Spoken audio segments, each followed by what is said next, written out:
सध्या हनुमान चालिसाच्या नावावर अमरावती शहरामध्ये सुरू तरी काय आहे असा एक सर्वसामान्य नागरिक म्हणून मला एक प्रश्न पडला आहे की अमरावतीत हनुमान जयंतीच्या दिवशी रात्री 11च्या दरम्यान शहरातील बडनेरा रोडवरील एका बारमध्ये ऑर्केस्ट्राच्या नावाखाली हनुमान चालिसाचं पठण करण्यात येत आहे।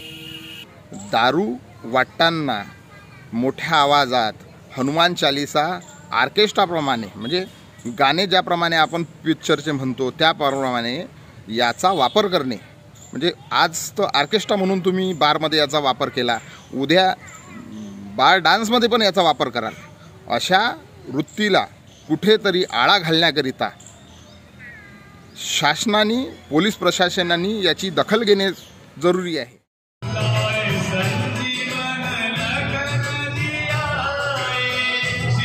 रघुवीर